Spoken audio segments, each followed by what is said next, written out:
એટલે એ કહું ભાઈ, સરકાર વળતર આપશે કે નહીં આપે? લા રામ રામ ને સીતારામ ડાયરા ને માતાજી હોના હારાવાના કરે। હવે વળતર ને મૂકો સાઈડમાં મિત્રો, જો આ સરસ મજાની બાજરી જે ઊભી હતી બધો પથ્થારો થઈ ગઈ છે બરોબર। ઘણા બધા ખેડૂતોને નુકસાન થયું છે અને અઢળક નુકસાન થયું છે। અને હું ગમે ત્યારે વિડીયો બનાવું તો મારો કહેવાનો મતલબ, આખરે મને આની પહેલા જે વિડીયો બનાવવામાં 1 મિલિયન વ્યૂ આવ્યા હતા, તો વ્યૂ માટે અમે વિડીયો નથી બનાવતા, પણ કાયદામાંથી આપણને જાણવા જેવું મળે। હજી તો સરકારે વળતર પૂરું આપ્યું નથી, ત્યાં ફરીવાર આવો બીજું નુકસાન થયું છે। તો આપણે માણસ છીએ ને, તો મને એમ થાય છે કે આપણે માણસાઈ ભૂલી ગયા છીએ। એનું કારણ છે મિત્રો, આપણે અત્યારના સમયમાં તમે બધે નિરીક્ષણ કરજો કે આપણે ખેડૂતને કેટલું બધું નુકસાન થયું છે। પહેલા તો એમને જ નુકસાન થાય અને એની હિંમતને પણ દાદ દેવી જોઈએ, પણ મારો કહેવાનો ભાવાર્થ કંઈક બીજો છે। આપણે જે આપણા ગઢા વડીલો હતા, એની એક સરસ મજાની ઘર પરિસ્થિતિ હોય ગમે એવી હોય તો પણ એ કૂતરાને રોટલો નાખતા, ગાને રોટલી નાખતા અને સમયાંતરે એ કીડિયારું પૂરવા પણ જાતા, પણ એના કોઈ વિડીયો ન બનાવતા।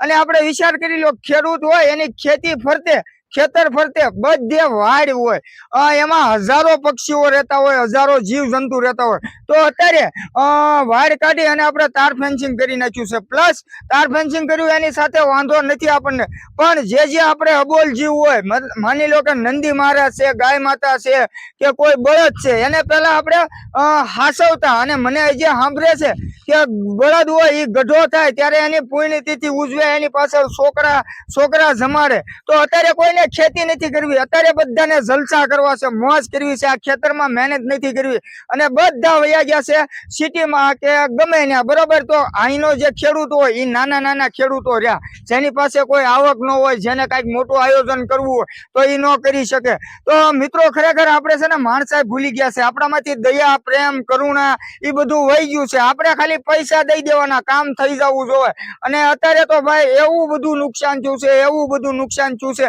તો હવે આમાં આપણે સરકારને વાંક દેવાનો મને નથી લાગતો। અને ખેડૂત છે એ તો ભાઈ અન્નદાતા છે, અને એને સાકાર કરવા માટે તમારે બધાને પાછું ગામડામાં આવવું જોઈએ, ખેતી કરવી જોઈએ, અને જે આપણી પહેલાની પદ્ધતિ હોય એને આપણે વિચાર કરી અને હાલવું જોઈએ। હવે તમે કહેશો કાળુભાઈ, તમે તો વિડિયા હાટું બોલો છો, મહેનત કરો છો, અને આપણે અત્યારે સોશિયલ મીડિયામાં તમે જોવો બધા બહુ બધા સેવા કરે છે, કોઈ કે અમારી આગળ સમય નથી, અમારી આગળ આ નથી, પણ ખરેખર મને બુદ્ધિ આવી જેવી તેવી, તો મને એમ થાય કે આપણા હાથે જો કામ કરવી અને સેવાનું કામ ચાલુ કરવી ને, તો એ વધારે ઉત્તમ કહેવાય। સમય સંજોગ એ કોઈ આગળ હોય નહીં, સમય કાઢવો પડે। અત્યારે અમારી આગળ તમારી જેમ સમય નથી, અમારે પોતાનું કારખાનું છે ને રહેવું પડે, પણ જ્યારે અમે રાતના સૂતા નથી, ઓવર ટાઈમ કરીને છેલ્લી રાતે 1 વાગે આપણે કીડિયારું પૂરવા જાય તો એ કાલ સવારે ખાઈ લેવાની છે। એટલે બને ત્યાં સુધી પશુ પક્ષી, પશુઓ, અબોલ જીવ, ડોગ, અને આપણા ગામ હોય બરોબર, તો એમાં કેટલી બધી વસ્તી હોય, તો વસ્તી પ્રમાણે કૂતરા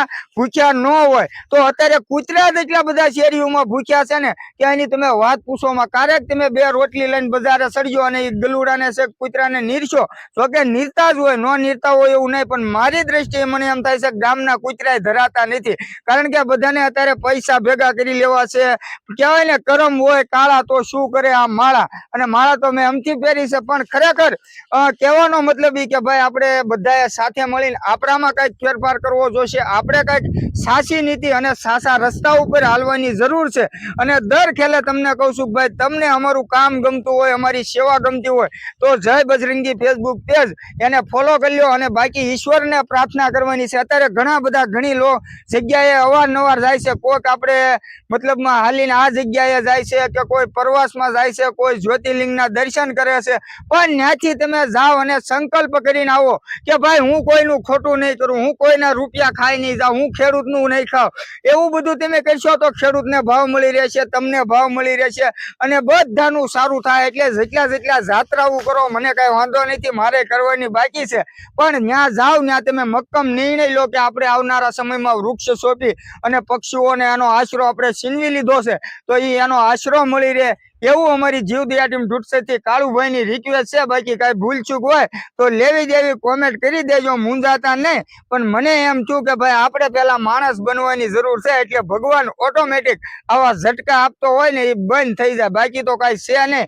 આજમાં બાજરી પડી ગઈ છે, ખેડૂતને ભાઈ આપણે કઈ કરી ન શકીએ, આપણે કઈ દઈ ન શકીએ, પણ હવે રિક્વેસ્ટ સરકારને કરી દેવી નાની એવી 2 હાથ જોડે કે ભાઈ જો થાય તો આપજો વળતર એમનું થોડું ઘણું, કારણ કે હજારોની સંખ્યામાં ખેડૂતો અત્યારે પાયમાલ થઈ ગયા છે, કારણ કે પોતાના ઘઉં પડ્યા હતા, ધાણા પડ્યા હતા, બાજરી હતી, દરેક પાક નિષ્ફળ થઈ ગયો છે. અને પલ્લેલી વસ્તુ આપણને ખબર છે કે આપણે તમે ગોડાઉન બનાવ્યો હોય એમાં પણ જો બાટી જતી હોય અને બધું પૂરું થઈ જતું હોય, તો આ તો ભાઈ ખેડૂતનું ખેતર છે. અહીંયા હજારો પક્ષીઓ સણે છે, કોઈ પણ જીવ આવીને ખાય છે, આખા ખેતરને ઢાંકતા નથી. એ ખાલી એમ કે ભગવાન ભોળોનાથ જે કરે એ જોયું જાય છે, બરોબર. તો વધારેમાં વધારે શેર કરી દેજો. બાકી હવે કાંઈ બોલવાનું નથી, તમારી સામે રિઝલ્ટ છે. તો રામ રામ ને સીતારામ ડાયરાને.